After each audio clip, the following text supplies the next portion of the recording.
दोस्तों, आप सभी का अमेजिंग ज्ञान पॉइंट पर हार्दिक स्वागत है। आज के वीडियो में हम सभी संपूर्ण भारत के भूगोल के अंतर्गत एक मैराथन क्लास को कवर करने वाले हैं। दोस्तों, मैं आप सभी को भारत के भूगोल को मैप के साथ आसान भाषा में समझाने की कोशिश करूंगा। तो चलिए दोस्तों, बिना देरी के हम सभी अपने पहले क्वेश्चन से वीडियो को स्टार्ट करते हैं। साथियों, वीडियो में हमारा फर्स्ट क्वेश्चन है, प्राचीन भारतीय भौगोलिक मान्यता के अनुसार भारतवर्ष किस द्वीप का अंग था? तो साथियों, प्राचीन काल में भारतीय भौगोलिक मान्यता के अनुसार भारत देश जम्बू द्वीप का अंग था। इसे आप याद रखिएगा। नेक्स्ट क्वेश्चन है, भारत के मुख्य भूमि की दक्षिणी सीमा क्या है? दोस्तों, भारत के मुख्य भूमि की दक्षिणी सीमा 8 डिग्री 4 मिनट उत्तरी अक्षांश है। चलिए दोस्तों, इसे हम सभी भारत के मैप के थ्रू देखते हैं, जिससे आप सभी को सभी बातें आसानी से समझ में आ जाए। भारत के मैप को देखने से पहले हमें थोड़ा सा ब्रीफ में वर्ल्ड मैप देखना पड़ेगा। साथियों, वर्ल्ड मैप में जो सबसे दक्षिणतम भाग है उसे दक्षिणी ध्रुव यानी साउथ पोल कहा जाता है, और जो पृथ्वी का सबसे उत्तरी भाग है उसे उत्तरी ध्रुव यानी नॉर्थ पोल कहा जाता है। ग्लोब पर कुछ वर्टिकल और कुछ हॉरिजेंटल रेखाएं खींची गई हैं। वैसे तो कोई भी रेखा नहीं है, लेकिन वैज्ञानिकों ने अध्ययन की दृष्टि से इस पर काल्पनिक रेखाएं खींची है। तो जो हॉरिजेंटल रेखाएं होती हैं उन्हें हम सभी अक्षांश रेखा कहते हैं, और जो सीधी रेखाएं होती हैं उन्हें देशांतर रेखा कहा जाता है। साथियों, पृथ्वी के बीचों बीच जो रेखा है यह पृथ्वी को दो हिस्सों में डिवाइड करती है। इसे भूमध्य रेखा कहते हैं। याद रखिएगा कि पृथ्वी के बीचों बीच जो रेखा है यह पृथ्वी के दो हिस्सों में डिवाइड करती है, और इसे भूमध्य रेखा कहते हैं। इसी को 0 डिग्री रेखा भी कहा जाता है। साथियों, 23.5 डिग्री नॉर्थ में कर्क रेखा स्थित है। इसे आप याद रखिएगा। 23.5 डिग्री साउथ में मकर रेखा स्थित है। पृथ्वी को दो भागों में बांटने वाली रेखा को भूमध्य रेखा कहते हैं। 23.5 डिग्री उत्तर में स्थित रेखा को कर्क रेखा कहते हैं, और 23.5 डिग्री दक्षिण में स्थित रेखा को मकर रेखा कहते हैं। तो अभी तक आपने 3 रेखाओं को समझा, भूमध्य रेखा, कर्क रेखा और मकर रेखा। भूमध्य रेखा के समांतर रेखा को अक्षांश रेखा कहते हैं, तो इसे आप याद रखिएगा। अब चलिए दोस्तों, हम सभी जानते हैं देशांतर रेखाओं के बारे में। उत्तरी ध्रुव और दक्षिणी ध्रुव को मिलाने वाली रेखाओं को देशांतर रेखाएं कहा जाता है। अब भारत की स्थिति हमें मैप में देखनी है। साथियों, भारत पूरी तरह से उत्तरी गोलार्ध और पूर्वी देशांतर में स्थित है। भूमध्य रेखा के ऊपर जितने भी देश होते हैं सभी उत्तरी गोलार्ध में, और भूमध्य रेखा के नीचे जितने भी देश होते हैं सभी दक्षिणी गोलार्ध में स्थित हैं। तो भारत को देखिए, भारत उत्तरी गोलार्ध और पूर्वी देशांतर में स्थित है। याद रखिएगा कि भारत पूरी तरह से उत्तरी गोलार्ध और पूर्वी देशांतर में स्थित है। अब आइए भारत की स्थिति भारत के मैप में देखते हैं। दोस्तों, जब पूरे पृथ्वी पर काल्पनिक रेखाएं खींची गई हैं तो भारत पर से भी कुछ अक्षांश और देशांतर रेखाएं गुजरेंगे ही। तो क्वेश्चन यह पूछा जाता है कि भारत किस देशांतर और अक्षांश के मध्य स्थित है, यह हम देखते हैं। तो भारत का मुख्य दक्षिणी भाग 8 डिग्री 4 मिनट उत्तरी अक्षांश से लेकर 37 डिग्री 6 मिनट उत्तरी अक्षांश के मध्य स्थित है, और 68 डिग्री 60 मिनट पूर्वी देशांतर से लेकर 97 डिग्री 25 मिनट पूर्वी देशांतर के मध्य स्थित है। तो साथियों, इस प्रकार से हम सभी ने जाना कि भारत कौन से अक्षांश और कौन से देशांतर के मध्य स्थित है। आशा करता हूं साथियों, आप सभी को पूरा कॉन्सेप्ट अच्छे से समझ में आया होगा। अब चलिए अपने क्वेश्चंस की तरफ चलते हैं। नेक्स्ट है, भारत के मुख्य भूमि की उत्तरी सीमा क्या है? तो साथियों, जैसा कि हम सभी ने मैप में देखा कि भारत के मुख्य भूमि की उत्तरी सीमा 37 डिग्री 6 मिनट उत्तरी अक्षांश है। इसे आप याद रखिएगा। नेक्स्ट है, भारतीय मानक समय आधारित है। तो साथियों, इसका राइट आंसर हो जाएगा 82 डिग्री 30 मिनट पूर्वी देशांतर। इसे आप याद रखिएगा। अब साथियों, आपके मन में एक विचार आया होगा कि भारत का मानक समय 82 डिग्री 30 मिनट ही क्यों माना गया है? तो इसका कारण है Greenwich time. Greenwich mean time Britain में स्थित है, और इसी को आधार मानकर समय का निर्धारण किया जाता है। जैसा कि मैंने आप सभी को समझाया था कि पृथ्वी पर सीधी जो काल्पनिक रेखाएं खींची गई हैं उन्हें देशांतर कहा जाता है। तो साथियों, एक देशांतर का अंतर 4 मिनट का होता है। इसे आप याद रखिएगा, क्योंकि पृथ्वी पश्चिम से पूर्व की ओर घूमती है, इसीलिए ग्रीनविच से पूर्व की ओर बढ़ने पर प्रत्येक देशांतर का समय 4 मिनट बढ़ता है, तथा पश्चिम में जाने पर प्रत्येक देशांतर का समय 4 मिनट घटता है। तो हमारा प्यारा देश भारत पूर्वी देशांतर में स्थित है। अगर हम इसके समय की गणना करें तो साथियों, 1 डिग्री बराबर 4 मिनट हो जाएगा, तो 15 डिग्री बराबर 60 मिनट हो जाएगा। तो जैसा कि हमें पता है कि भारत का मानक समय 82 डिग्री 30 मिनट है, तो अब हमें 82 डिग्री 30 मिनट तक पहुंचना है जो भारत का मानक समय रखा गया है। तो 15 डिग्री बराबर 60 मिनट हो जाएगा। अब 75 डिग्री बराबर 5 घंटे हो जाएंगे। और अब जब हम सभी 82.5 डिग्री देखेंगे तो वह 5 घंटे 30 मिनट हो जाएगा। यानी ब्रिटेन के ग्रीनविच टाइम से भारत का समय 5.5 घंटे आगे है। अगर ब्रिटेन में दोपहर में 12 बज रहा होगा तो भारत में शाम को 5:30 बज रहा होगा।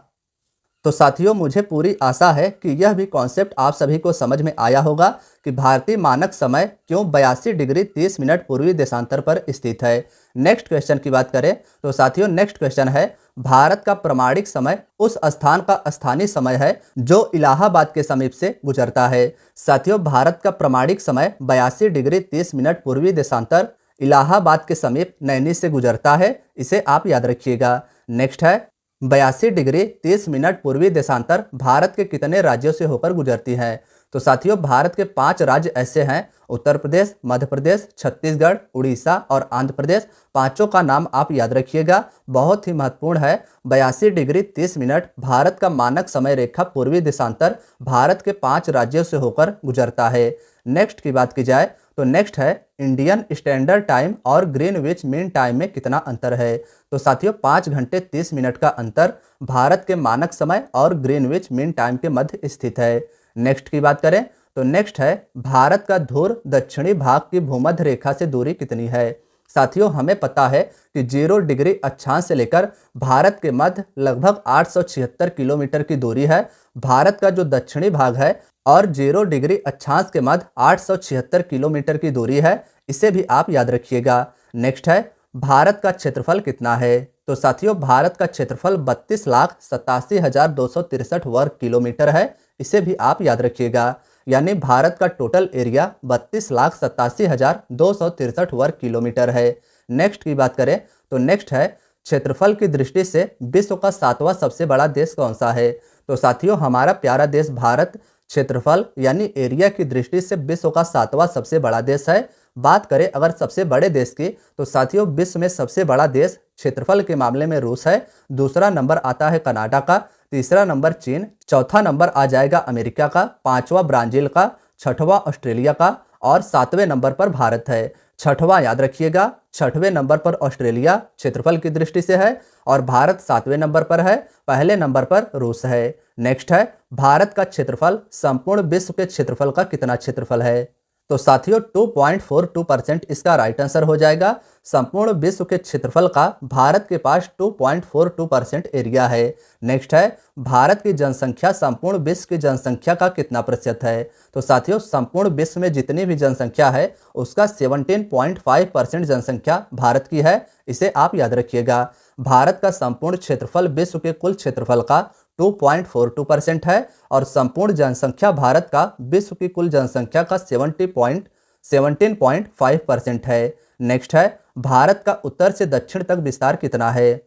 तो साथियों, 3214 किलोमीटर इसका राइट आंसर हो जाएगा। भारत का उत्तर से लेकर दक्षिण तक विस्तार 3214 किलोमीटर का है। नेक्स्ट है, भारत का पूर्व से लेकर पश्चिम तक विस्तार कितना है। तो साथियों, भारत का पूर्व से लेकर पश्चिम तक विस्तार 2933 किलोमीटर है। इसे आप याद रखिएगा। भारत का पूर्व से लेकर पश्चिम तक विस्तार 2933 किलोमीटर है और भारत का उत्तर से लेकर दक्षिण तक विस्तार 3214 किलोमीटर है। नेक्स्ट की बात करें तो नेक्स्ट है, भारत के कुल कितने पड़ोसी देश हैं। साथियों, भारत के 7 पड़ोसी देश हैं। इंपॉर्टेंट है, याद रखिएगा।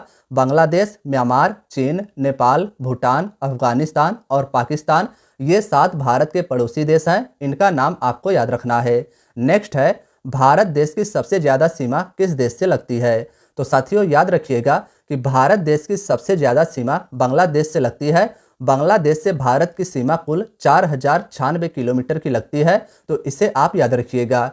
आपको यहाँ पर चिन्ह से कंफ्यूज नहीं होना है। भारत देश की सबसे ज़्यादा बाउंड्री लाइन बांग्लादेश से शेयर होती है। बांग्लादेश के साथ भारत की सीमा रेखा 4096 किलोमीटर की लगती है। नेक्स्ट है, भारत देश की सबसे कम किस देश से सीमा लगती है।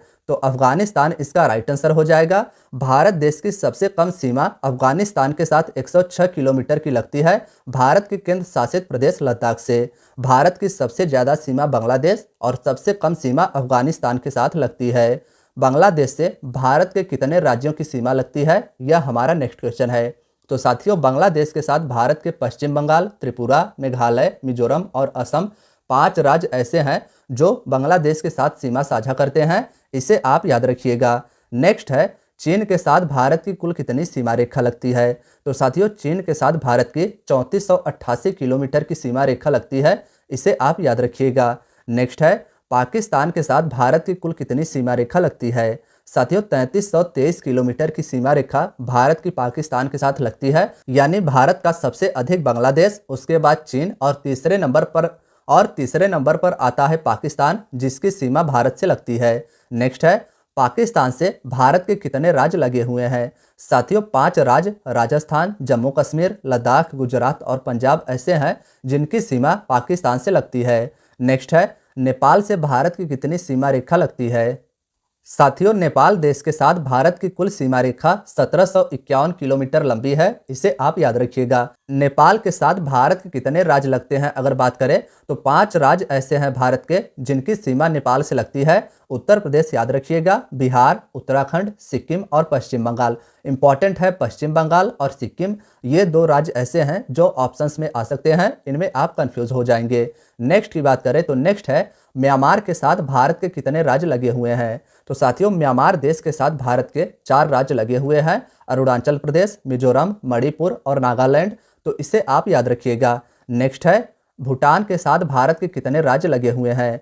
तो साथियों, भूटान के साथ भारत के 4 राज्य असम, अरुणाचल प्रदेश, पश्चिम बंगाल और सिक्किम लगे हुए हैं, तो इन्हें भी आप याद रखिएगा। नेक्स्ट है, भारत के कुल कितने राज्य पड़ोसी देशों के साथ सीमा से जुड़े हुए हैं।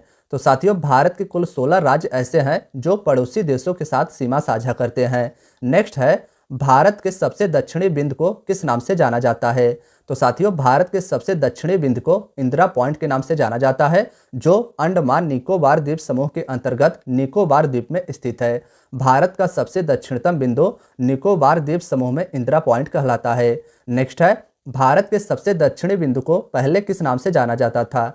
तो साथियों, पहले इंदिरा पॉइंट को पिग्मेलियन पॉइंट के नाम से जाना जाता था। नेक्स्ट की बात करें तो नेक्स्ट है, भारत के सबसे उत्तरी बिंदु का क्या नाम है। तो साथियों, इंदिरा कॉल इसका राइट आंसर हो जाएगा। भारत का सबसे उत्तरी बिंदु इंदिरा कॉल है। भारत का सबसे दक्षिणी बिंदु इंदिरा पॉइंट है। भारत के सबसे पश्चिमी बिंदु को किस नाम से जाना जाता है। तो साथियों, भारत का सबसे पश्चिमी बिंदु सर क्रीक के नाम से जाना जाता है, जो गुजरात राज्य में अवस्थित है। भारत के सबसे पूर्वी बिंदु को किस नाम से जाना जाता है, यह हमारा नेक्स्ट क्वेश्चन है।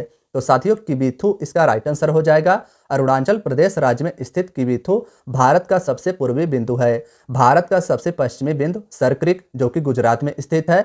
भारत का सबसे पूर्वी बिंदु किबिथु है जो अरुणाचल प्रदेश में स्थित है। भारत का सबसे उत्तरी बिंदु इंदिरा कॉल है जो लद्दाख में स्थित है। और भारत का सबसे दक्षिणी बिंदु इंदिरा पॉइंट है जो अंडमान निकोबार द्वीप समूह में स्थित है। नेक्स्ट है, भारत और चीन की सीमा को किस रेखा के नाम से जाना जाता है।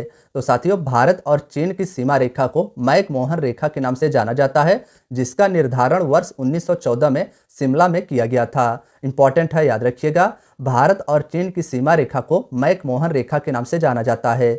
नेक्स्ट है, भारत और अफगानिस्तान के बीच कौन सी रेखा स्थित है। तो डूरंड रेखा इसका राइट आंसर हो जाएगा। डूरंड रेखा का निर्धारण वर्ष 1896 में किया गया था और अब यह रेखा पाकिस्तान और अफगानिस्तान के मध्य स्थित है। नेक्स्ट की बात की जाए तो नेक्स्ट है, भारत और पाकिस्तान के मध्य कौन सी रेखा सीमा निर्धारण करती है। तो साथियों, भारत और पाकिस्तान के मध्य रेड क्लिफ लाइन है, इसे आप याद रखिएगा, जिसका निर्धारण वर्ष 1947 में रेड क्लिफ के द्वारा किया गया था। नेक्स्ट है, भारत और श्रीलंका के मध्य कौन सी जल संधि स्थित है। साथियों, क्वेश्चन यह भी इंपॉर्टेंट है। भारत और श्रीलंका के मध्य पाक जल संधि और मन्नार की खाड़ी स्थित है, इसे आप याद रखिएगा। नेक्स्ट की बात करें तो नेक्स्ट है, कर्क रेखा भारत के कितने राज्यों से होकर गुजरती है? जैसा कि दोस्तों हम सभी ने देखा था कि 23.5 डिग्री उत्तरी अक्षांश को कर्क रेखा कहते हैं और 23.5 डिग्री दक्षिणी अक्षांश को मकर रेखा कहा जाता है और कर्क रेखा भारत के 8 राज्यों से होकर गुजरती है। तो इसे आप याद रखिएगा। भारत के 8 राज्य हैं। राजस्थान इंपॉर्टेंट है, यहाँ पर आप कंफ्यूज होते हैं। गुजरात, मध्य प्रदेश, छत्तीसगढ़, झारखंड, पश्चिम बंगाल, त्रिपुरा और मिजोरम, ये 8 राज्य भारत के ऐसे हैं जिससे होकर कर्क रेखा गुजरती है। नेक्स्ट है, भारतीय उपमहाद्वीप में कुल कितने देश सम्मिलित हैं? तो साथियों, भारतीय उपमहाद्वीप में कुल मिलाकर 5 देश है। भारत, पाकिस्तान, बांग्लादेश, नेपाल और भूटान। नेक्स्ट की बात करें तो नेक्स्ट क्वेश्चन है, भारत के किस राज्य की सीमा सबसे ज्यादा राज्यों से लगती है?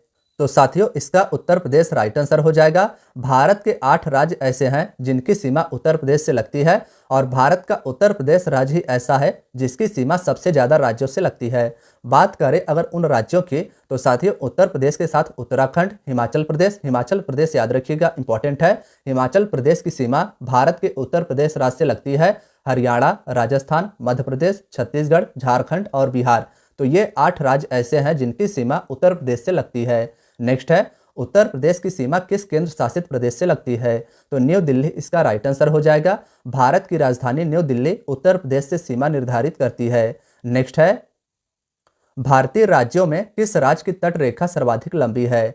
तो साथियों, गुजरात इसका राइट आंसर हो जाएगा। भारत के राज्यों में सबसे लंबी तट रेखा गुजरात राज्य की है जो 1663 किलोमीटर लंबी है। नेक्स्ट है, भारत के कितने राज्य की तट रेखा समुद्र से लगती है? तो साथियों, 9 राज्य ऐसे हैं भारत के जिनकी तट रेखा समुद्र से लगती है। गुजरात, महाराष्ट्र, गोवा, कर्नाटक, केरल, तमिलनाडु, आंध्र प्रदेश, उड़ीसा और पश्चिम बंगाल, ये 9 राज्य ऐसे हैं भारत के जिनकी तट रेखा समुद्र से लगती है। नेक्स्ट है, अरुणाचल प्रदेश की सीमा किन 3 देशों से लगती है? साथियों, क्वेश्चन इंपॉर्टेंट है। भारत का राज्य अरुणाचल प्रदेश किन 3 देशों से सीमा लगाती है, यह हमारे क्वेश्चन में पूछा गया है। तो साथियों, अरुणाचल प्रदेश पूर्व में म्यांमार से, पश्चिम में भूटान से और उत्तर में चीन से सीमा लगाती है। इसे आप याद रखिएगा। नेक्स्ट है, सिक्किम की सीमा किन 3 देशों से लगती है? साथियों, अरुणाचल प्रदेश की सीमा म्यांमार, चीन और भूटान से लगती थी और सिक्किम की भी सीमा भूटान से लगेगी, चीन से लगेगी, लेकिन सिक्किम की सीमा नेपाल से लगती है म्यांमार की जगह, जिसे आप सभी मैप से समझ सकते हैं। नेक्स्ट है, भारत का कौन सा राज्य 3 ओर से बांग्लादेश से घिरा हुआ है? तो त्रिपुरा इसका राइट आंसर हो जाएगा। साथियों, भारत का नॉर्थ ईस्ट राज्य है त्रिपुरा और यह तीनों ओर से बांग्लादेश से घिरा हुआ है। नेक्स्ट है, ब्रह्मपुत्र नदी भारत में किस दर्रे से प्रवेश करती है? साथियों, भारत में ब्रह्मपुत्र नदी का प्रवेश अरुणाचल प्रदेश से भारत में होता है और यह यांग्याप दर्रे के द्वारा भारत में प्रवेश करती है। इसे आप याद रखिएगा। नेक्स्ट है, जोजिला दर्रे का निर्माण किस नदी के द्वारा किया गया है? तो साथियों, जोजिला दर्रे का निर्माण सिंधु नदी के द्वारा किया गया है जो लद्दाख स्टेट में स्थित है। तो इसे आप याद रखिएगा। नेक्स्ट की बात करें तो नेक्स्ट है, सिपकिला दर्रे का निर्माण किस नदी के द्वारा होता है?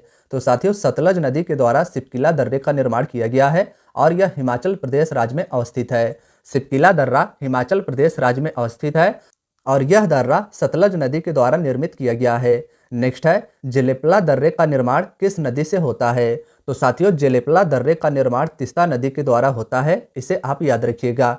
भारत का सबसे ऊंचा दर्रा कहां पर स्थित है? तो साथियों, काराकोरम लद्दाख में भारत का सबसे ऊंचा दर्रा स्थित है जिसे काराकोरम के नाम से जाना जाता है। यह 5624 मीटर ऊंचाई पर स्थित है। नेक्स्ट है, भारत और म्यांमार को कौन सी दर्रा जोड़ती है? तो साथियों, तुजू दर्रा इसका राइट आंसर हो जाएगा। भारत और म्यांमार देश को तुजू दर्रा जोड़ती है जो मणिपुर राज्य में स्थित है। तुजू दर्रा मणिपुर राज्य में स्थित है। नेक्स्ट है, जीवित जड़ पुल कहां पर पाए जाते हैं? तो मेघालय इसका राइट आंसर हो जाएगा। जीवित जड़ पुल यानी लिविंग रूट ब्रिज मेघालय राज्य में पाए जाते हैं जो पेड़ों के जड़ों के द्वारा निर्मित पुल है। नेक्स्ट है, हिमालय का सिंधु से सतलज नदियों के मध्य की भूमि को किस प्रादेशिक विभाग के नाम से जाना जाता है? तो साथियों, प्रादेशिक विभाजन के अनुसार हिमालय का सिंधु नदी से लेकर सतलज नदियों के मध्य की भूमि को पंजाब हिमालय के नाम से जाना जाता है। इसे आप याद रखिएगा। नेक्स्ट है, सतलज नदी और काली नदियों के मध्य की भूमि को किस नाम से जाना जाता है? तो कुमायूं हिमालय इसका राइट आंसर हो जाएगा। सतलज और काली नदियों के मध्य की भूमि को कुमायूं हिमालय के नाम से जाना जाता है। नेक्स्ट है, हिमालय का प्रादेशिक विभाजन के रूप में काली और तीस्ता नदियों के मध्य की भूमि को किस नाम से जाना जाता है? तो साथियों, नेपाल हिमालय का विस्तार 800 किलोमीटर तक है और यह हिमालय के प्रादेशिक विभाजन के अंतर्गत काली और तीस्ता नदियों की मध्य की भूमि है। नेक्स्ट है, तीस्ता और दिहांग नदियों के मध्य की भूमि को किस नाम से जाना जाता है? तो असम हिमालय आपको याद रखना है। भूवैज्ञानिकों के अनुसार आज जहां हिमालय पहाड़ है वहां कौन सा समुद्र था? तो साथियों, इसका टेथिस सागर राइट आंसर हो जाएगा। आज जहां पर हिमालय पहाड़ है वहां कभी टेथिस सागर हुआ करता था। नेक्स्ट है, हिमालय की उत्पत्ति के संबंध में कौन सा सिद्धांत प्रचलित है? तो साथियों, प्लेट टेक्टोनिक्स थ्योरी इसका राइट आंसर हो जाएगा। प्लेट विवर्तनिकी सिद्धांत हिमालय के उत्पत्ति से संबंधित है, इसे आप याद रखिएगा। भारत की सबसे ऊंची चोटी कौन सी है? तो साथियों, गॉडविन ऑस्टिन आपको याद रखना है, जिसे केटू के नाम से भी जाना जाता है। भारत की सबसे ऊंची चोटी गॉडविन ऑस्टिन है, जिसे केटू के नाम से भी जाना जाता है। यह चोटी पीओके में स्थित है और यह भारत की सबसे ऊंची चोटी है, जिसकी ऊंचाई 8611 मीटर है। नेक्स्ट है, गॉडविन ऑस्टिन किस श्रेणी की सर्वोच्च चोटी है? साथियों, अगर इस क्वेश्चन के आंसर की बात करें तो सबसे पहले हम सभी को हिमालय के विस्तार के बारे में जानना पड़ेगा। हिमालय को उत्तर से दक्षिण तक 4 भागों में बांटा गया है: ट्रांस हिमालय, बृहद हिमालय, मध्य हिमालय और शिवालिक हिमालय। हिमालय का जो सबसे उत्तरतम भाग है उसे ट्रांस हिमालय के नाम से जाना जाता है और हिमालय का जो सबसे नवीनतम भाग है दक्षिण में स्थित है, इसे शिवालिक हिमालय कहा जाता है। और जो बृहद हिमालय है इसी के अंतर्गत काराकोरम श्रेणी है और गॉडविन ऑस्टिन इसी श्रेणी की सर्वोच्च चोटी है, इसे आप याद रखिएगा। नेक्स्ट है, प्रसिद्ध जाफरान की खेती कहाँ पर होती है? तो साथियों, कश्मीर हिमालय इसका राइट आंसर हो जाएगा। प्रसिद्ध जाफरान की खेती कश्मीर हिमालय में होती है। नेक्स्ट है, हिमालय की सबसे ऊंची श्रेणी कौन सी है? तो साथियों, बृहद हिमालय इसका राइट आंसर हो जाएगा। बृहद हिमालय, जिसे हिमाद्री भी कहा जाता है, यह हिमालय की सबसे ऊंची चोटी है। साथियों, एक बार और आप सभी हिमालय के उत्तर से लेकर दक्षिण तक के विभाजन को समझ लीजिए। हिमालय का जो सबसे उत्तर वाला भाग है उसे ट्रांस हिमालय कहा जाता है। उसके बाद बृहद हिमालय, फिर आता है मध्य हिमालय, फिर होता है शिवालिक हिमालय। सबसे दक्षिण में स्थित है शिवालिक हिमालय, उसके ऊपर स्थित है मध्य हिमालय और इसके ऊपर स्थित है बृहद हिमालय और सबसे उत्तर में हिमालय का भाग ट्रांस हिमालय है। और हिमालय की जो सबसे ऊंची श्रेणी है वह बृहद हिमालय है। जो इसकी दूसरी वाली श्रेणी है इसे बृहद हिमालय या हिमाद्री कहा जाता है और यही हिमालय की सबसे ऊंची श्रेणी है। नेक्स्ट है, हिमालय की सबसे ऊंची चोटी एवरेस्ट किस पर्वत श्रेणी पर स्थित है? तो साथियों, जब बृहद हिमालय सबसे लंबी चोटी है तो विश्व की सबसे ऊंची चोटी एवरेस्ट भी इसी श्रेणी पर स्थित होगा। तो इसे आप याद रखिएगा कि विश्व की सबसे ऊंची चोटी एवरेस्ट है, जो नेपाल में स्थित है। यह बृहद हिमालय पर स्थित है। नेक्स्ट है, कश्मीर घाट में स्थित चारागाह को क्या कहा जाता है? तो साथियों, मर्ग इसका राइट आंसर हो जाएगा। कश्मीर घाटी में स्थित हिमालय के चारागाह वाले भाग को मर्ग कहा जाता है, जैसे सोनमर्ग और गुलमर्ग। नेक्स्ट है, उत्तराखंड में स्थित चारागाह को क्या कहते हैं? तो साथियों, हिमालय का उत्तराखंड में स्थित चारागाह वाला भाग बुग्याल और प्यार के नाम से जाना जाता है, इसे आप याद रखिएगा, ये इंपॉर्टेंट है। नेक्स्ट है, हिमालय का सबसे नवीनतम भाग कौन सा है? तो साथियों, बाह्य हिमालय जो सबसे दक्षिणी हिमालय का भाग है वही हिमालय का सबसे नवीनतम भाग है, जिसे बाह्य या शिवालिक हिमालय कहा जाता है। नेक्स्ट है, शिवालिक के निचले भाग के तराई को क्या कहते हैं? तो साथियों, दून और द्वार इसका राइट आंसर हो जाएगा। शिवालिक के निचले भाग के तराई वाले हिस्से को दून और द्वार कहा जाता है। एग्जाम्पल देहरादून और हरिद्वार है, ये सभी उत्तराखंड राज्य में अवस्थित हैं। नेक्स्ट है, अरावली पहाड़ियों की सबसे ऊंची चोटी क्या है? साथियों, अरावली पहाड़ियों की बात की जाए तो इसका ज़्यादातर विस्तार राजस्थान राज्य में है। इसका थोड़ा बहुत विस्तार गुजरात राज्य में भी है और अरावली पहाड़ियों की सबसे ऊंची चोटी को गुरु शिखर के नाम से जाना जाता है, जो माउंट आबू राजस्थान में अवस्थित है। नेक्स्ट है, कौन सी पर्वतमाला उत्तर भारत को दक्षिण भारत से अलग करती है? तो साथियों, विंध्याचल पर्वतमाला इसका राइट आंसर हो जाएगा। विंध्याचल पर्वतमाला उत्तर भारत को दक्षिण भारत से डिवाइड करती है। नेक्स्ट है, मैकाले पहाड़ी का सर्वोच्च शिखर क्या है? तो साथियों, अमरकंटक इसका राइट आंसर हो जाएगा। मैकाले पहाड़ी की सर्वोच्च शिखर या चोटी अमरकंटक है, जो छत्तीसगढ़ राज्य में अवस्थित है। नेक्स्ट है, खनिज के भंडार की दृष्टि से सबसे संपन्न छोटा नागपुर पठार को क्या कहा जाता है?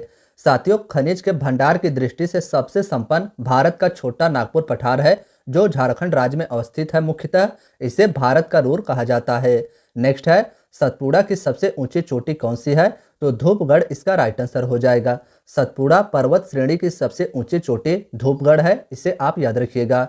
पश्चिमी घाट को किस अन्य नाम से जाना जाता है? तो साथियों पश्चिमी घाट जिसका विस्तार गुजरात, महाराष्ट्र, गोवा और कर्नाटक, केरल तक विस्तृत है, यह सह्याद्री के अन्य नाम से भी जानी जाती है, इसे आप याद रखिएगा। नेक्स्ट है मुंबई, नागपुर, कोलकाता रेलमार्ग को कौन सा दर्रा जोड़ता है? तो साथियों मुंबई, नागपुर और कोलकाता रेलमार्ग को थाल घाट दर्रा जोड़ता है, इसे आप याद रखिएगा। नेक्स्ट है मुंबई और पुणे को कौन सा दर्रा जोड़ता है? तो भोर घाट इसका राइट आंसर हो जाएगा। मुंबई, नासिक और कोलकाता को थाल घाट दर्रा जोड़ता है, मुंबई और पुणे को भोर घाट दर्रा जोड़ता है। नेक्स्ट है दक्कन के पठार में किस प्रकार की मिट्टी पाई जाती है? साथियों दक्कन का पठार जिसका ज़्यादातर विस्तार गुजरात और महाराष्ट्र राज्य में है, यहाँ पर काली मिट्टी पाई जाती है। नेक्स्ट है धारवाड़ का पठार कहाँ पर स्थित है? कर्नाटक इसका राइट आंसर हो जाएगा। धारवाड़ का पठार कर्नाटक राज्य में अवस्थित है। नेक्स्ट की बात करें तो नेक्स्ट है बाबा बुदन की पहाड़ी तथा ब्रह्मगिरी पहाड़ी कहाँ पर स्थित है? तो कर्नाटक में स्थित है बाबा बुदन की पहाड़ी और ब्रह्मगिरी पहाड़ी, इसे भी आप याद रखिएगा। नेक्स्ट है नीलगिरी पहाड़ी की सबसे ऊंची चोटी कौन सी है? तो साथियों डोडा बेट्टा इसका राइट आंसर हो जाएगा। नीलगिरी पहाड़ियों की सबसे ऊंची चोटी डोडा बेट्टा है, जिसकी ऊंचाई 2637 मीटर है, इसे आप याद रखिएगा। डोडा बेट्टा जो नीलगिरी पहाड़ी की सबसे ऊंची चोटी है, यह 2637 मीटर की है। दक्षिण भारत की सबसे ऊंची चोटी अन्नामुदई किस पहाड़ी पर स्थित है? यह हमारा नेक्स्ट क्वेश्चन है।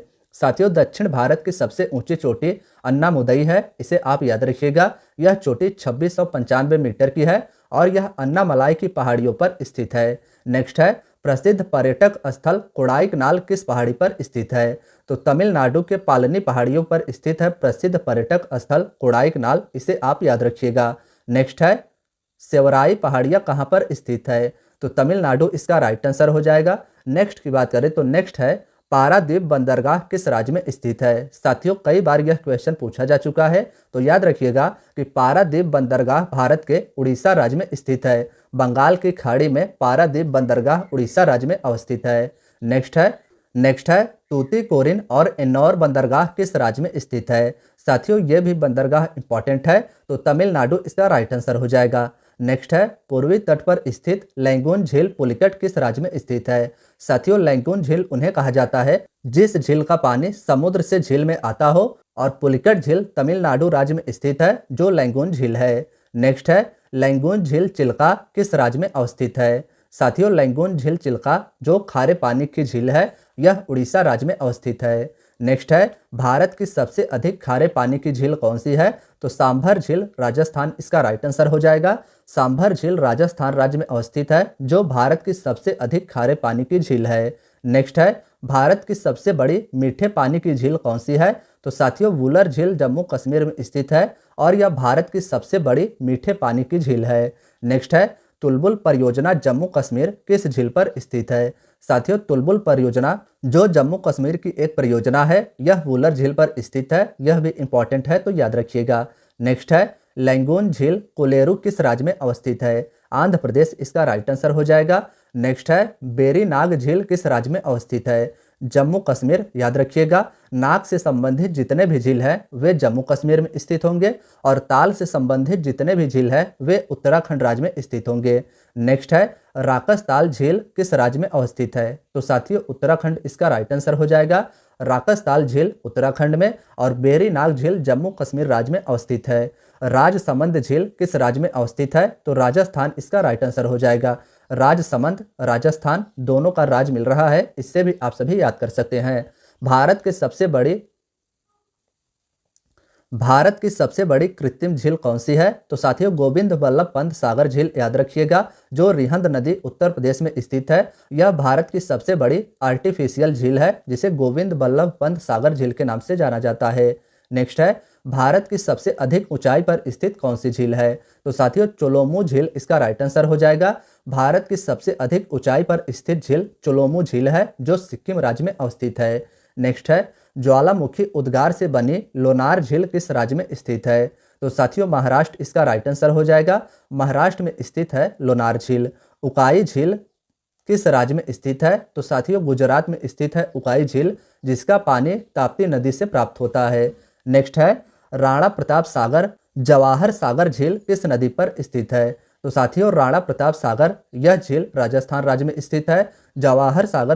जवाहर सागर झील यह भी राजस्थान राज्य में स्थित है और ये दोनों झील चंबल नदी से पानी प्राप्त करते हैं। नेक्स्ट है, गांधी सागर झील किस नदी पर स्थित है? तो चंबल नदी इसका राइट आंसर हो जाएगा। गांधी सागर झील जो मध्य प्रदेश में स्थित है, यह चंबल नदी के द्वारा पानी प्राप्त करता है। पूर्वोत्तर भारत में मीठे पानी की सबसे बड़ी झील कौन सी है? तो साथियों, लोकटक झील इसका राइट आंसर हो जाएगा। पूर्वोत्तर भारत की सबसे बड़ी मीठे पानी की झील लोकटक है, इसे आप याद रखिएगा और यह मणिपुर राज्य में स्थित है।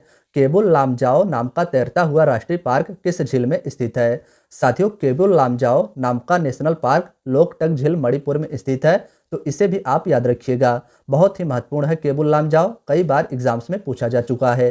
कन्याकुमारी से कृष्णा डेल्टा तक के तट को किस नाम से जाना जाता है? साथियों, भारत के जो समुद्र से लगे हुए क्षेत्र हैं उनके तट को विभिन्न प्रकार के नाम दिए गए हैं और कन्याकुमारी तमिलनाडु से लेकर कृष्णा डेल्टा तक के क्षेत्र को कोरोमंडल तट के नाम से जाना जाता है, इसे आप याद रखिएगा। नेक्स्ट है, वेलिंगटन द्वीप किस लैगून झील में स्थित है? तो वेम्बनाड झील इसका राइट आंसर हो जाएगा। वेम्बनाड झील जो केरल में स्थित है, इसी के अंदर वेलिंगटन द्वीप स्थित है। नेक्स्ट है, भारत का सबसे छोटा राष्ट्रीय राजमार्ग NH-47A किस द्वीप पर स्थित है? साथियों, भारत का सबसे छोटा राष्ट्रीय राजमार्ग NH-47A वेलिंगटन द्वीप केरल में स्थित है। नेक्स्ट क्वेश्चन है, कृष्णा डेल्टा से गोदावरी डेल्टा तक के क्षेत्र को किस तट के नाम से जाना जाता है? साथियों, गोलकुंडा इसका राइट आंसर हो जाएगा। कृष्णा डेल्टा जो आंध्र प्रदेश में स्थित है, यहाँ से लेकर गोदावरी डेल्टा तक के क्षेत्र को गोलकुंडा तट के नाम से जाना जाता है। साथियों, ये जो हम सभी अभी तट पढ़ रहे हैं, ये पूर्वी तट हैं। अब इसके बाद हम सभी पश्चिमी तट को भी पढ़ेंगे।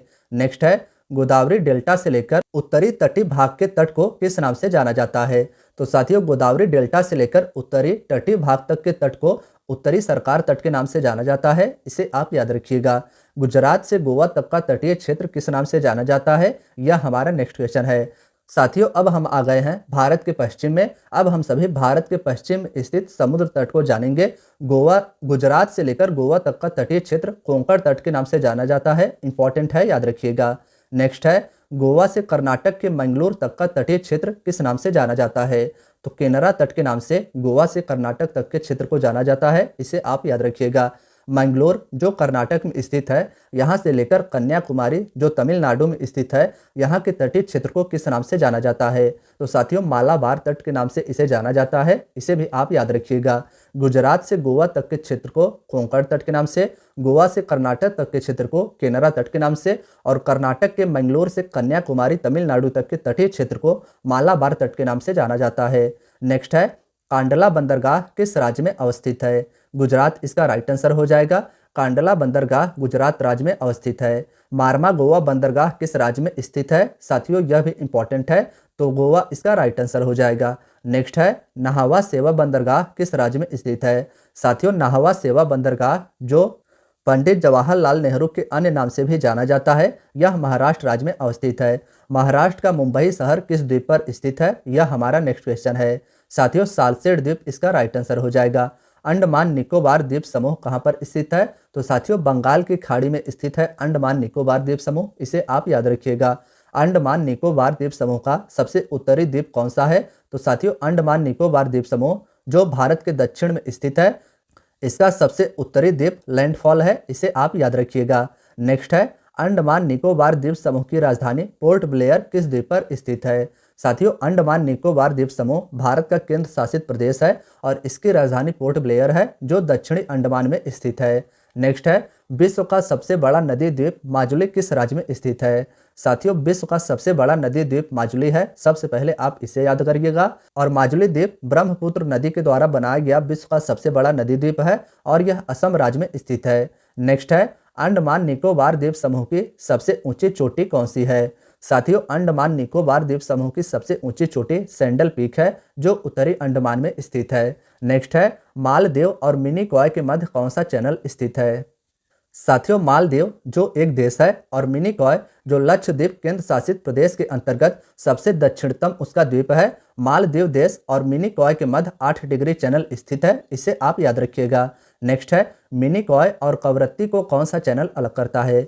साथियों मिनिकॉय जो लक्षद्वीप का एक द्वीप है, लक्षद्वीप अरब सागर में स्थित है और इसकी राजधानी है कवरत्ती। इसके दो द्वीपों को यानी मिनिकॉय और कवरत्ती को 9 डिग्री चैनल अलग करता है। नेक्स्ट है, भारत के तमिलनाडु व श्रीलंका के मध्य कौन सा स्ट्रेट स्थित है?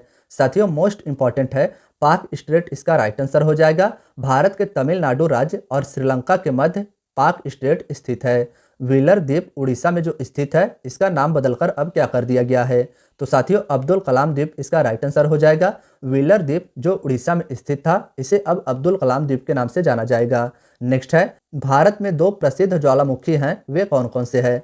साथियों भारत में दो प्रसिद्ध ज्वालामुखी अंडमान निकोबार द्वीप समूह में स्थित है और इन्हें बैरन और नारकुंडम के नाम से जाना जाता है। बैरन द्वीप सक्रिय है यानी यह ज्वालामुखी सक्रिय है और नारकुंडम सुषुप्त है यानी यह सोया हुआ ज्वालामुखी है। नेक्स्ट है, भारत का केंद्र शासित प्रदेश लक्षद्वीप किस सागर में स्थित है? साथियों भारत का केंद्र शासित प्रदेश लक्षद्वीप अरब सागर में स्थित है। भारत का केंद्र शासित प्रदेश अंडमान निकोबार द्वीप समूह बंगाल की खाड़ी में स्थित है। लक्षद्वीप का सबसे बड़ा द्वीप कौन सा है?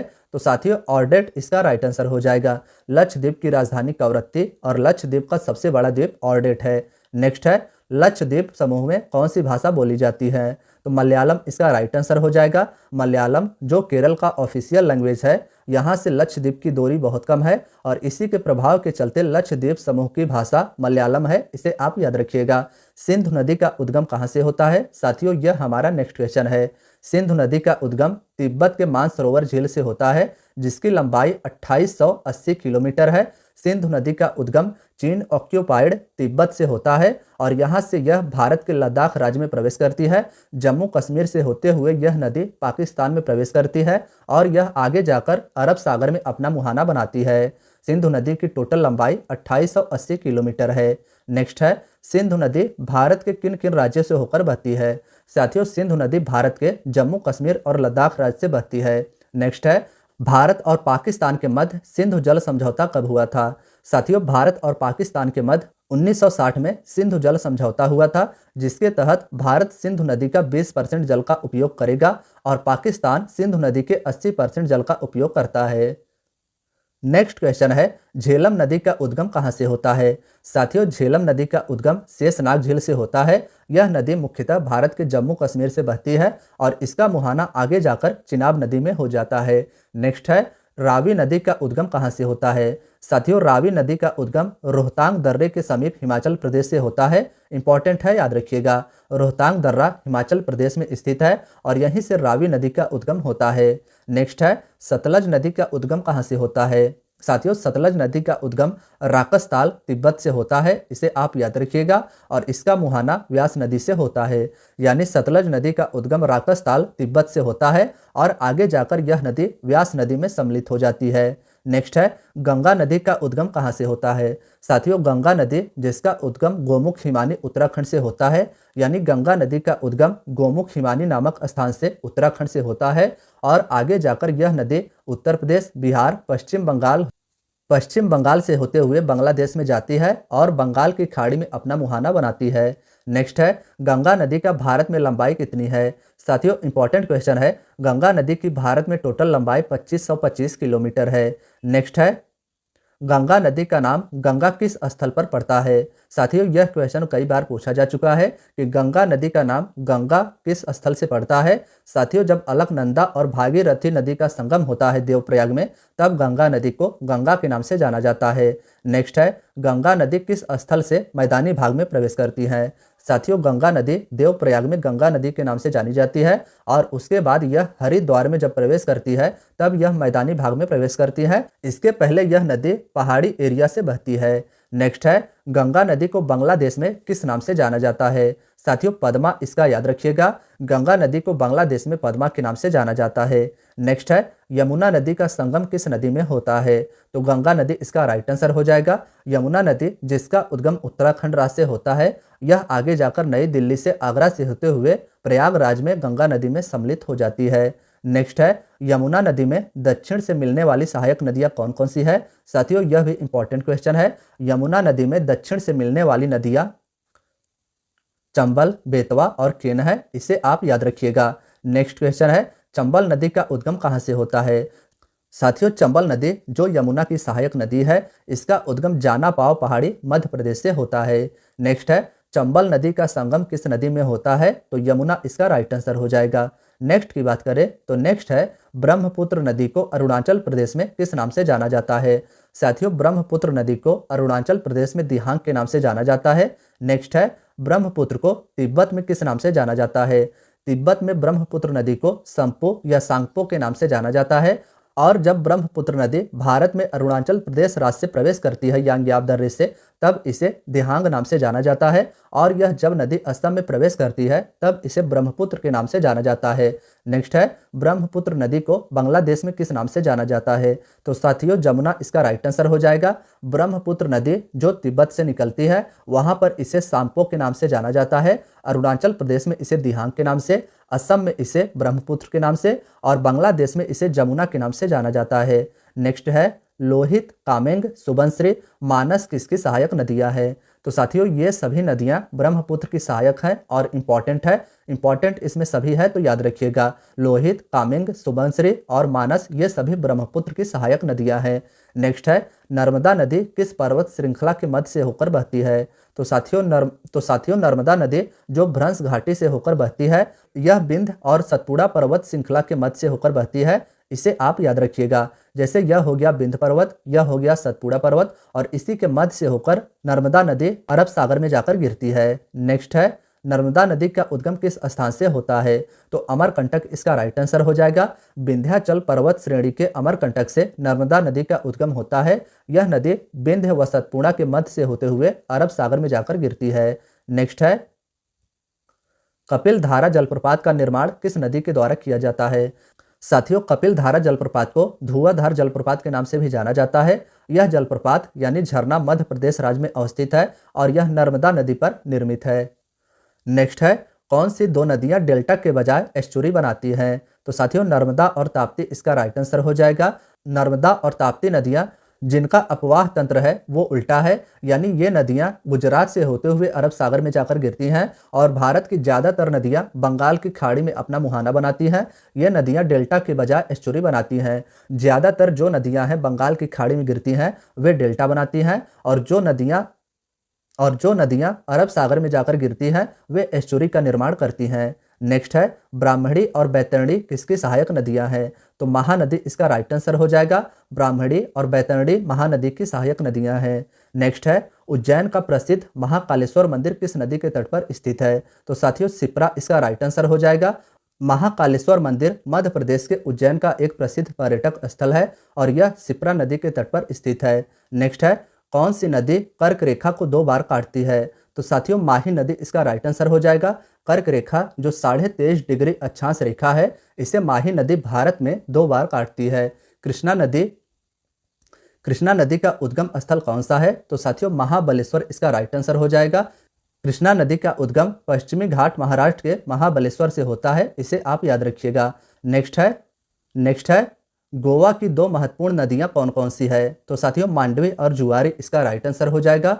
गोवा की 2 महत्वपूर्ण नदियां मांडवी और जुआरी है, इन्हें आप याद रखिएगा। नेक्स्ट की बात करें तो नेक्स्ट है, भीमा, तुंगभद्रा, मूसी, कोयना, पंचगंगा, दूधगंगा, घाटप्रभा किसकी प्रमुख सहायक नदियां हैं? कृष्णा इसका राइट आंसर हो जाएगा। भीमा, तुंगभद्रा ये बहुत ही महत्वपूर्ण है। मूसी भी याद रखिएगा। मूसी नदी के तट पर हैदराबाद तेलंगाना की राजधानी स्थित है। कोयना, पंचगंगा, दूधगंगा, घाटप्रभा ये सभी कृष्णा की प्रमुख सहायक नदियां हैं। नेक्स्ट है, प्रायद्वीपीय भारत की सबसे लंबी नदी कौन सी है? साथियों गोदावरी इसका राइट आंसर हो जाएगा। याद रखिएगा कि प्रायद्वीपीय भारत की सबसे लंबी नदी गोदावरी है और पूरे भारत की सबसे लंबी नदी गंगा नदी है। नेक्स्ट है, गोदावरी नदी का उद्गम स्थल किस स्थान से होता है? तो त्र्यंबक पहाड़ी महाराष्ट्र इसका राइट आंसर हो जाएगा। प्रायद्वीपीय भारत की सबसे लंबी नदी गोदावरी का उद्गम स्थल महाराष्ट्र के त्र्यंबक पहाड़ी से होता है। नेक्स्ट है, भारत के किस नदी को वृद्ध गंगा के नाम से जाना जाता है? साथियों गोदावरी इसका राइट आंसर हो जाएगा। नेक्स्ट है, किस नदी को दक्षिण भारत की गंगा के रूप में भी जाना जाता है?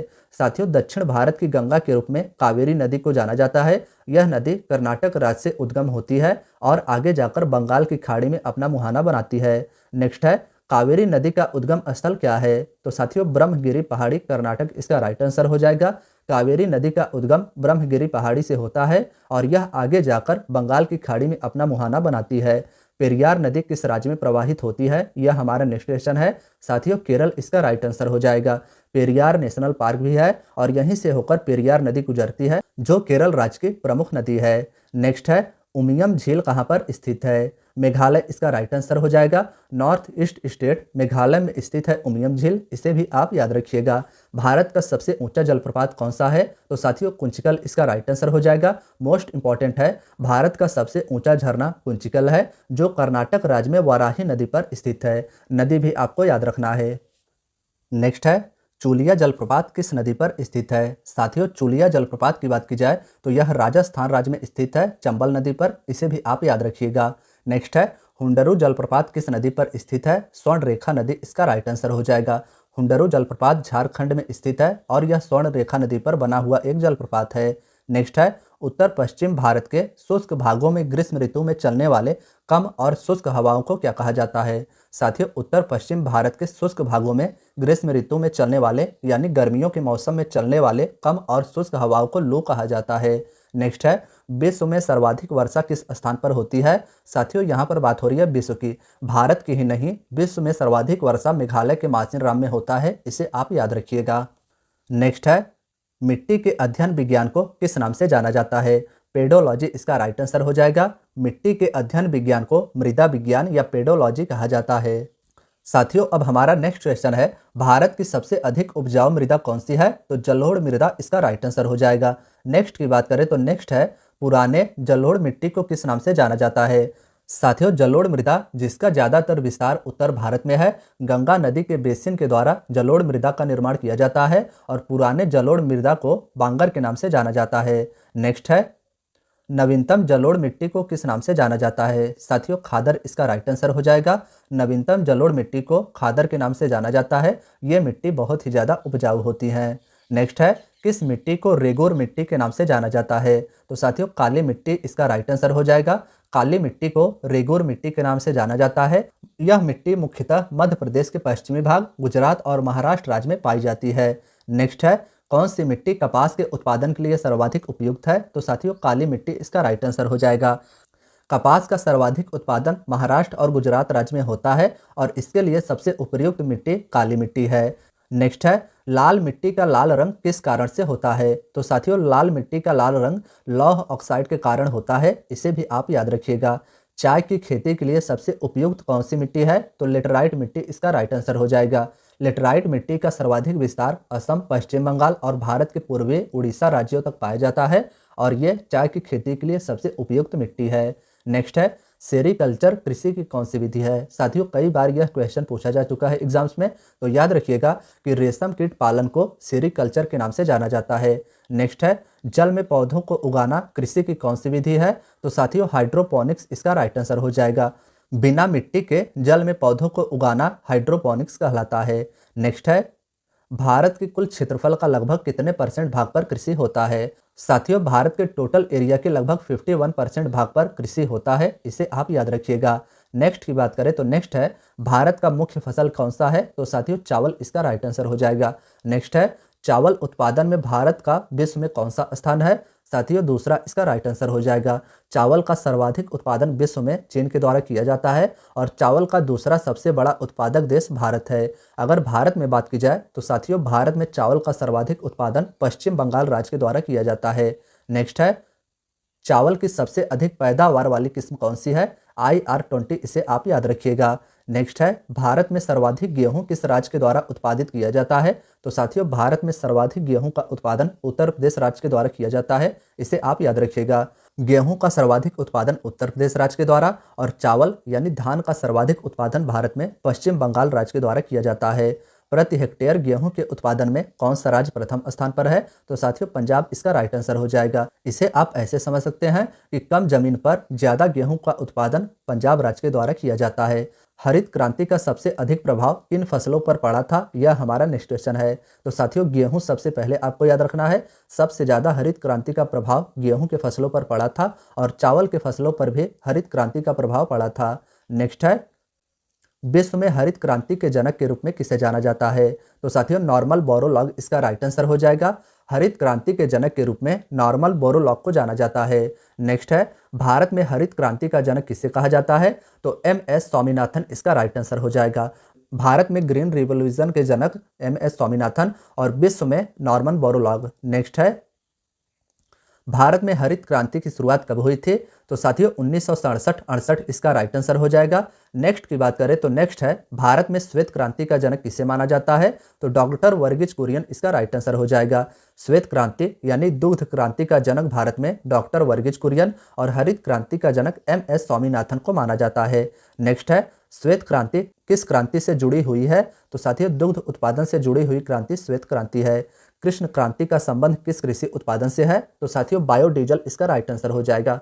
कृष्ण क्रांति का संबंध बायोडीजल उत्पादन से है। श्वेत क्रांति का संबंध दुग्ध उत्पादन से है। नेक्स्ट है, आम, केला, चीकू, नींबू, काजू, काली मिर्च, नारियल, अदरक, हल्दी के उत्पादन में भारत का कौन सा स्थान है? तो साथियों इन सभी फलों के उत्पादन में भारत का प्रथम स्थान है। इंपॉर्टेंट है आम, केला और काली मिर्च, इसे आप याद रखिएगा। हल्दी के उत्पादन में भी भारत प्रथम स्थान पर है। नेक्स्ट है, तंबाकू के उत्पादन में भारत का कौन सा स्थान है? साथियों तंबाकू का सर्वाधिक उत्पादन चीन के द्वारा किया जाता है और तंबाकू के उत्पादन में भारत का तीसरा स्थान है, इसे आप याद रखिएगा। अगर हम बात करें भारत में तंबाकू के सर्वाधिक उत्पादक राज्य की, तो साथियों आंध्र प्रदेश इसका राइट आंसर हो जाएगा। नेक्स्ट है, तंबाकू की पत्तियों को सुखाने की प्रक्रिया को क्या कहते हैं? तो क्यूरिंग याद रखिएगा। तंबाकू की पत्तियों को सुखाने की प्रक्रिया को क्यूरिंग कहा जाता है। भारत में सर्वोत्तम चाय की किस्म की पैदावार कहाँ होती है? तो साथियों दार्जिलिंग इसका राइट आंसर हो जाएगा। नेक्स्ट की बात करें तो नेक्स्ट है, विश्व प्रसिद्ध उमंग किस्म की चाय किस देश में पैदा होती है? तो साथियों ताइवान इसका राइट आंसर हो जाएगा। सबसे उच्च कोटि का कहवा कौन सा होता है? अरेबिका इसका राइट आंसर हो जाएगा। सबसे उच्च कोटि का कहवा यानी कॉफी अरेबिका होता है। नेक्स्ट की बात करें तो नेक्स्ट क्वेश्चन है, मक्का में व्हाइट बर्ड रोग किसकी कमी से होता है? तो साथियों जस्ता इसका राइट आंसर हो जाएगा। मक्का में व्हाइट बर्ड रोग लगता है और यह जस्ता की कमी से लगता है। धान में खैरा रोग किसकी कमी से होता है? यह हमारा नेक्स्ट क्वेश्चन है। तो जस्ता इसका राइट आंसर हो जाएगा। धान में खैरा रोग और मक्का में व्हाइट बर्ड रोग लगता है। नेक्स्ट है, भारत के किस स्टेट को ऑर्किड स्टेट कहा जाता है? तो अरुणाचल प्रदेश इसका राइट आंसर हो जाएगा। ऑर्किड जो एक पुष्पीय पौधा है, इसका सर्वाधिक उत्पादन अरुणाचल प्रदेश में होता है, इसीलिए अरुणाचल प्रदेश को ऑर्किड स्टेट कहा जाता है। नेक्स्ट है, सबसे ज़्यादा कॉफ़ी और सुपारी का उत्पादन किस राज्य के द्वारा किया जाता है? तो कर्नाटक के द्वारा सबसे ज़्यादा भारत में कॉफ़ी और सुपारी का उत्पादन किया जाता है। भारत के किस राज्य में प्राकृतिक रबड़ का सबसे अधिक उत्पादन होता है? तो साथियों केरल इसका राइट आंसर हो जाएगा।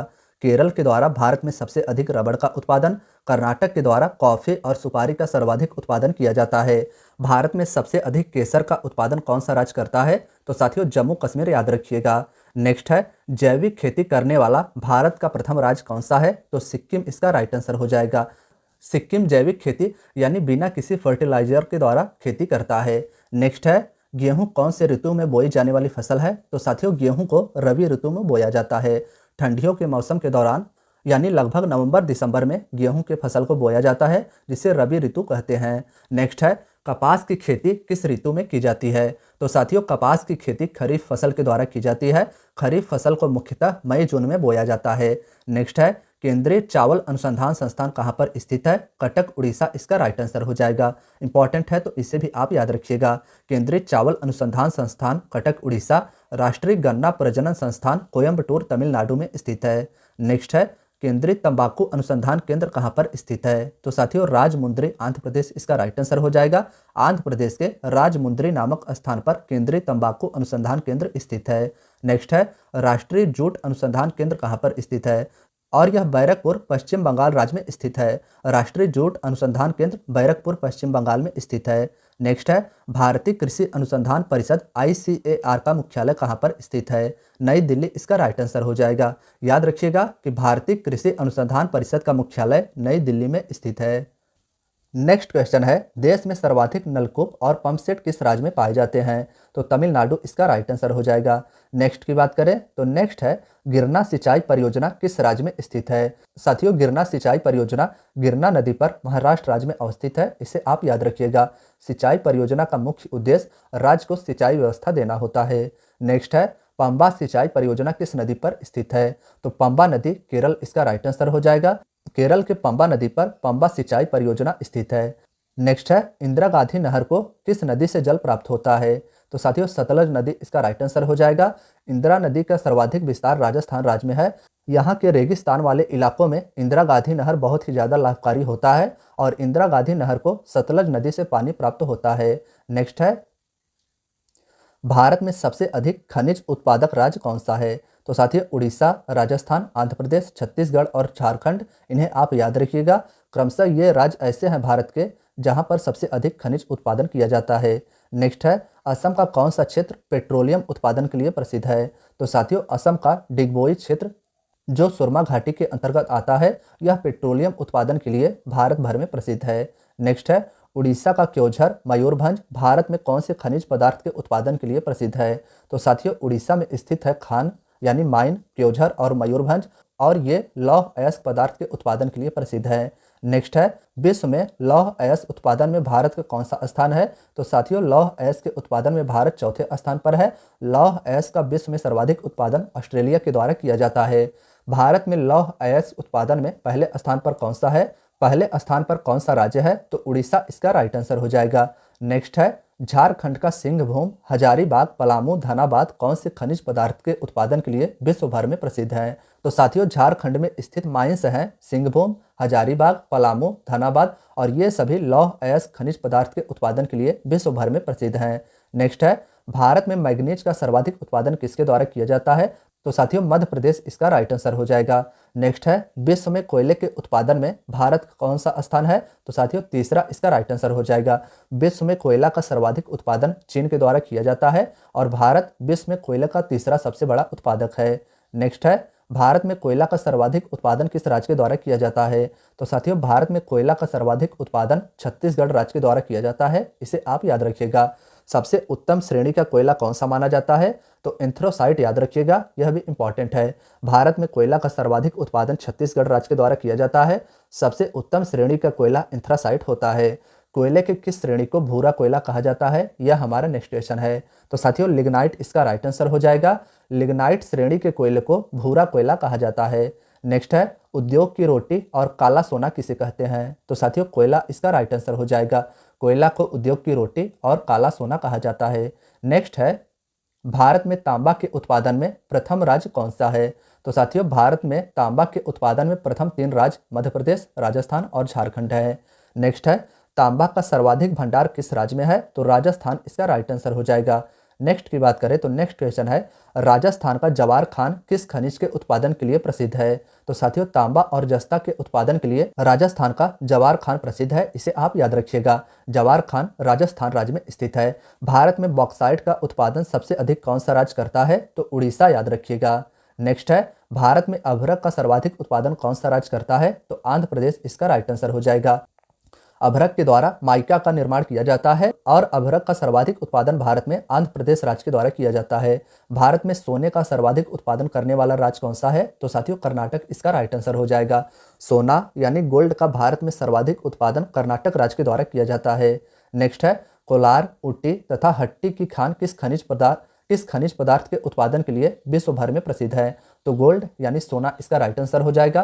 कोलार इंपॉर्टेंट है, केजीएफ से भी आप इसे याद कर सकते हैं। कोलार गोल्ड फील्ड, ऊटी तथा हट्टी की खान ये सभी गोल्ड के उत्पादन के लिए प्रसिद्ध है। नेक्स्ट है भारत के किस राज्य में जस्ता का सर्वाधिक उत्पादन होता है? तो साथियों राजस्थान इसका राइट आंसर हो जाएगा। भारत के राजस्थान राज्य में जस्ता का सर्वाधिक उत्पादन किया जाता है। भारत के राजस्थान के जवार खान से सर्वाधिक जस्ता का उत्पादन किया जाता है। भारत में सर्वाधिक यूरेनियम का उत्पादन किस राज्य के द्वारा किया जाता है?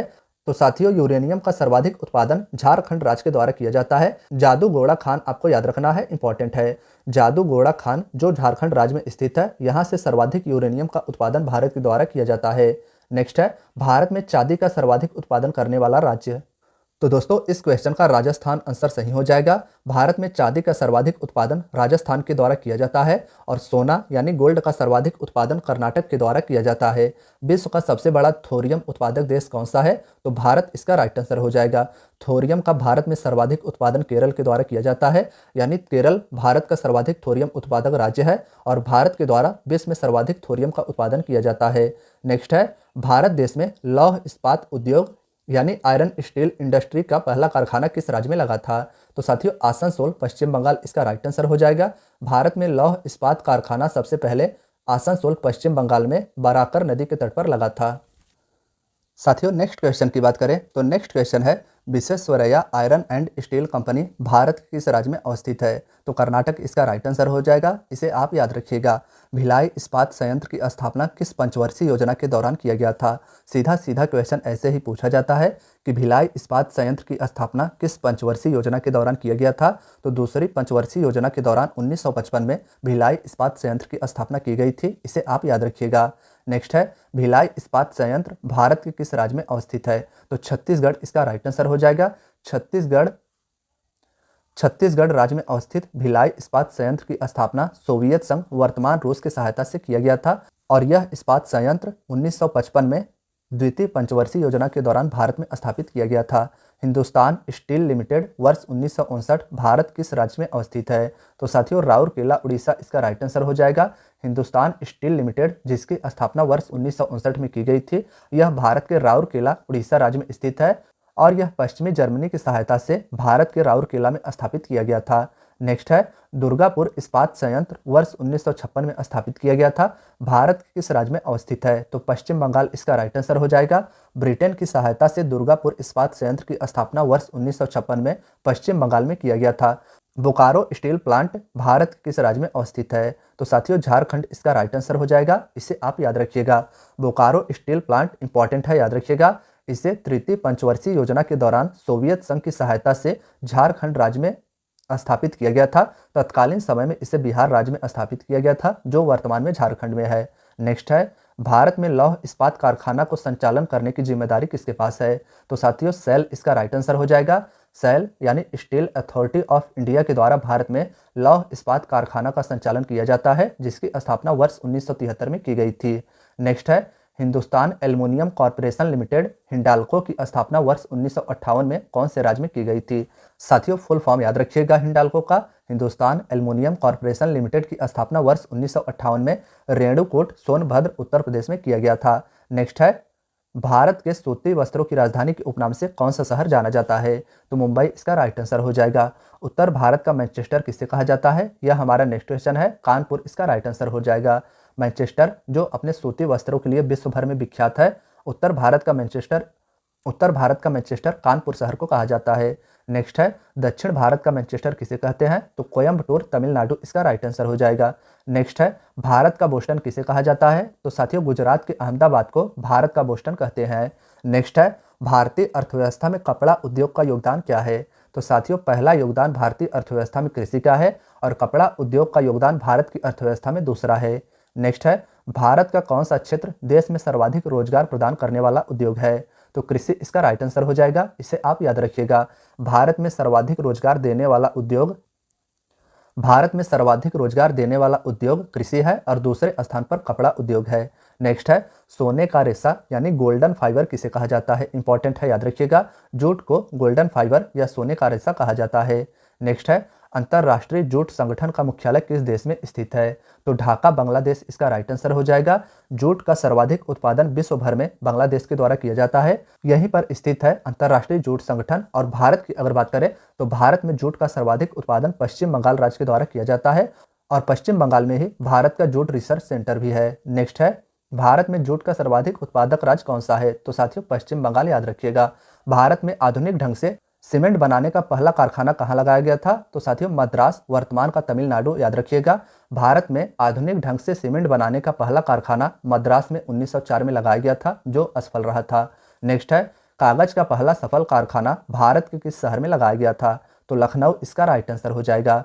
नेक्स्ट है नोट छापने के कागज बनाने का सरकारी कारखाना भारत के किस राज्य में स्थित है?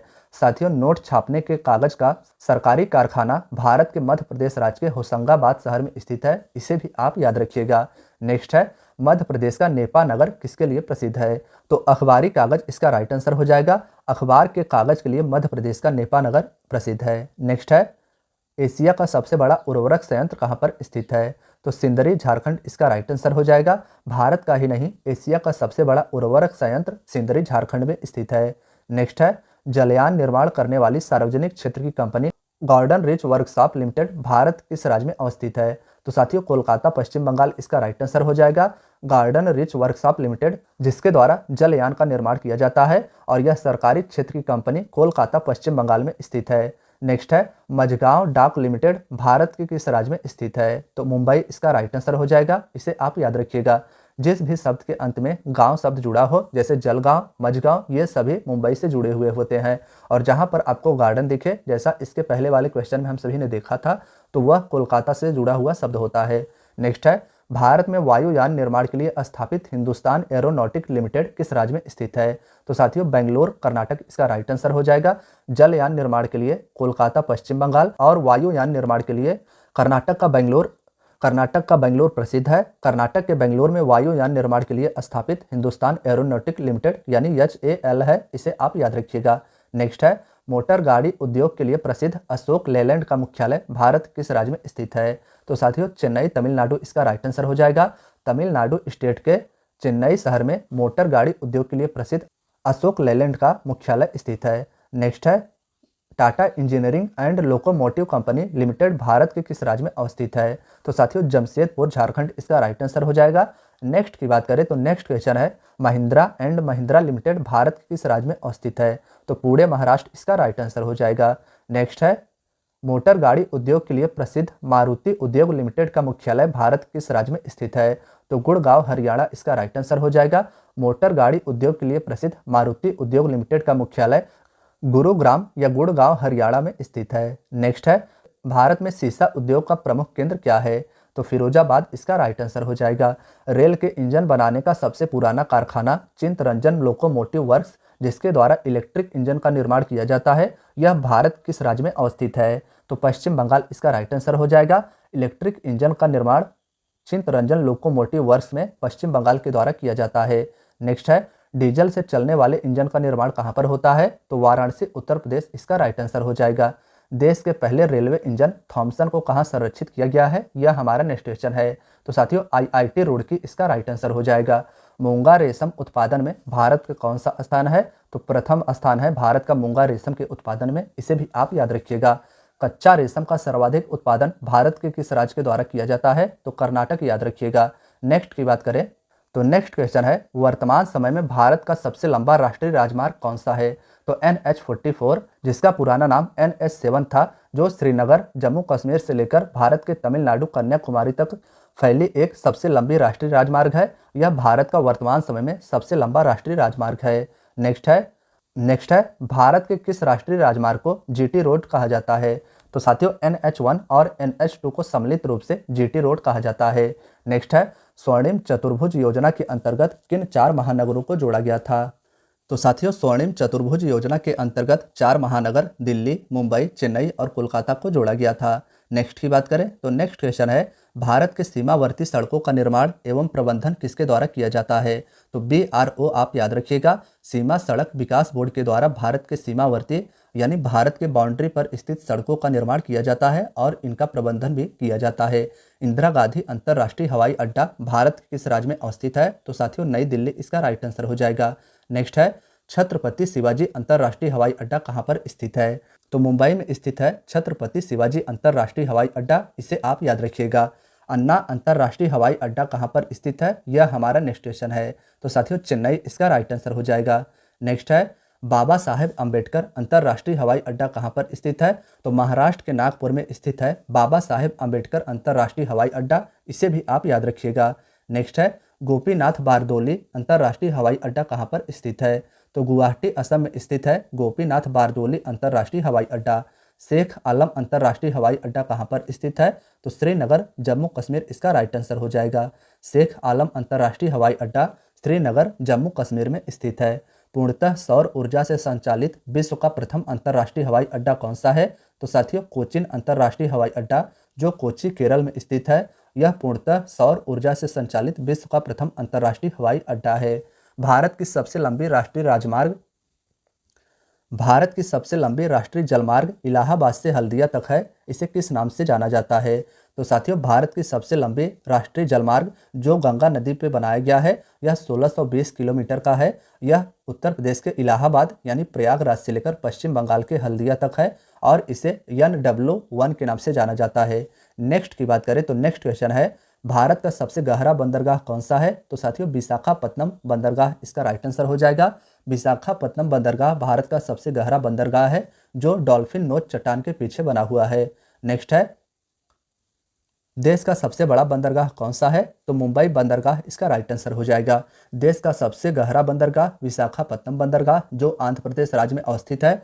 देश का सबसे बड़ा बंदरगाह मुंबई बंदरगाह जो महाराष्ट्र राज्य में अवस्थित है। देश के बड़े बंदरगाहों का नियंत्रण किसके द्वारा किया जाता है? तो साथियों, केंद्र सरकार के द्वारा देश के बड़े बंदरगाहों का नियंत्रण किया जाता है। अन्य जो छोटे बंदरगाह होते हैं वे समवर्ती सूची के अंतर्गत आते हैं। पारादीप बंदरगाह भारत किस राज्य में अवस्थित है? यह हमारा नेक्स्ट क्वेश्चन है। साथियों, पारादीप बंदरगाह की बात करें तो यह उड़ीसा राज्य में अवस्थित है। नेक्स्ट है, कांडला बंदरगाह जो गुजरात राज्य में अवस्थित है, इसे अन्य किस नाम से जाना जाता है? तो साथियों, कांडला बंदरगाह जो गुजरात राज्य में अवस्थित है, इसे दीनदयाल उपाध्याय पंतन या बंदरगाह के नाम से भी जाना जाता है। नेक्स्ट क्वेश्चन है, नाहवा सेवा को और किस नाम से जाना जाता है? साथियों, नाहवा सेवा जो महाराष्ट्र राज्य का एक पत्तन है, इसे JL नेहरू बंदरगाह यानी जवाहरलाल नेहरू बंदरगाह के अन्य नाम से भी जाना जाता है। इन्नौर बंदरगाह किस राज्य में स्थित है? तो तमिलनाडु इसका राइट आंसर हो जाएगा। इन्नौर बंदरगाह जिसे कामराज बंदरगाह के नाम से भी जाना जाता है, यह भारत के तमिलनाडु राज्य में स्थित है। देश का जहाज निर्माण और मरम्मत का सबसे बड़ा क्षमता वाला कोचिन शिपयार्ड लिमिटेड किस राज्य में अवस्थित है? तो केरल इसका राइट आंसर हो जाएगा। देश का जहाज निर्माण के लिए और मरम्मत की सबसे बड़ी क्षमता वाला कोचिन शिपयार्ड लिमिटेड भारत के केरल राज्य में अवस्थित है। नेक्स्ट है, भाखड़ा नांगल परियोजना किस नदी पर स्थित है? साथियों, मोस्ट इंपॉर्टेंट क्वेश्चन है। साथियों, बात करें अगर भाखड़ा नांगल परियोजना की तो यह संयुक्त परियोजना मुख्य रूप से हिमाचल प्रदेश और पंजाब राज्य के द्वारा सम्मिलित एक परियोजना है जो सतलज नदी के द्वारा निर्मित है। नेक्स्ट है, दामोदर घाटी परियोजना किस नदी पर स्थित है? तो दामोदर नदी इसका राइट आंसर हो जाएगा। नेक्स्ट है, हीराकुंड बांध परियोजना किस नदी पर स्थित है? तो महानदी उड़ीसा इसका राइट आंसर हो जाएगा। स्टेट भी याद रखिएगा और नदी भी याद रखिएगा। हीराकुंड बांध परियोजना महानदी पर उड़ीसा राज्य में अवस्थित है। साथियों, अब हमारा अगला क्वेश्चन है, ककरापारा परियोजना किस नदी पर स्थित है? साथियों, इसे ककरापारा या काकड़ापारा परियोजना भी कहा जाता है। यह ताप्ती नदी पर गुजरात राज्य में अवस्थित है। इंपॉर्टेंट है, इसे भी आप याद रखिएगा। उकाई परियोजना भारत किस राज्य में अवस्थित है? यह हमारा नेक्स्ट क्वेश्चन है। तो गुजरात इसका राइट आंसर हो जाएगा। ताप्ती नदी पर उकाई परियोजना गुजरात राज्य में अवस्थित है। पोचमपाद परियोजना किस नदी पर अवस्थित है? यह हमारा नेक्स्ट क्वेश्चन है। तो साथियों, गोदावरी नदी कर्नाटक इसका राइट आंसर हो जाएगा। पोचमपाद परियोजना गोदावरी नदी कर्नाटक में स्थित है। नेक्स्ट है, भारत के किस प्रधानमंत्री के द्वारा नदी घाटी परियोजनाओं को आधुनिक भारत का मंदिर कहा गया था? तो पंडित जवाहरलाल नेहरू जो भारत के प्रथम प्रधानमंत्री थे, इनके द्वारा नदी घाटी परियोजनाओं को आधुनिक भारत का मंदिर कहा गया था। इसे आप याद रखिएगा। भारत का प्रसिद्ध पर्वतीय नगर गुलमर्ग किस राज्य में अवस्थित है? यह हमारा नेक्स्ट क्वेश्चन है। तो साथियों, जम्मू कश्मीर इसका राइट आंसर हो जाएगा। इसे भी आप याद रखिएगा। नेक्स्ट है, पर्वतीय नगर ऊटी भारत किस राज्य में स्थित है? तो साथियों, तमिलनाडु में स्थित है ऊटी। इसे भी आप याद रखिएगा। भारत के उत्तर पूर्वी राज्यों में से एक मेघालय की राजधानी क्या है? यह हमारा नेक्स्ट क्वेश्चन है। साथियों, शिलोंग इसका राइट आंसर हो जाएगा। भारत के जितने भी उत्तर पूर्वी राज्य हैं उनकी राजधानी आपको याद ही होनी चाहिए, क्योंकि आप कॉम्पिटिटिव एग्जाम की तैयारी कर रहे हैं तो इतना तो आपको पता ही होनी चाहिए। नेक्स्ट है, सिक्किम की राजधानी क्या है? तो गंगटोक इसका राइट आंसर हो जाएगा। आप सभी को कमेंट बॉक्स में भारत के जितने भी उत्तर पूर्वी राज्य हैं उनकी राजधानी बतानी है। नेक्स्ट है, केंद्र शासित प्रदेश लक्षद्वीप की राजधानी क्या है? तो साथियों, कवरत्ती इसका राइट आंसर हो जाएगा। केंद्र शासित प्रदेश लक्षद्वीप अरब सागर में स्थित है और इसकी राजधानी कवरत्ती है। नेक्स्ट है, बंगाल की खाड़ी में स्थित अंडमान और निकोबार द्वीप समूह की राजधानी क्या है? तो पोर्ट ब्लेयर इसका राइट आंसर हो जाएगा। नेक्स्ट है, 2011 की जनगणना के अनुसार संपूर्ण भारत में जनजातियों की जनसंख्या कितनी है?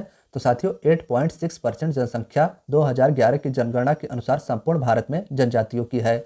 भारत के किस राज्य में सबसे अधिक जनजातीय जनसंख्या निवास करती है? तो मध्य प्रदेश इसका राइट आंसर हो जाएगा। भारत में सबसे अधिक ट्राइब्स मध्य प्रदेश राज्य में निवास करती हैं।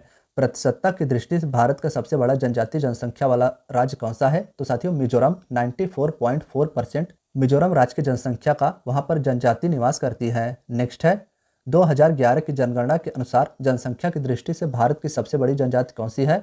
तो भील याद रखिएगा। नेक्स्ट है, विश्व के प्राचीनतम जनजातियों में से एक जारवा जनजाति इंपॉर्टेंट है, भारत के किस केंद्र शासित प्रदेश में पाई जाती है?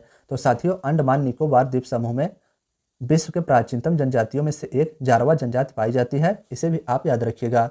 नेक्स्ट है, टोडा जनजाति कहाँ पर निवास करती है? तो साथियों,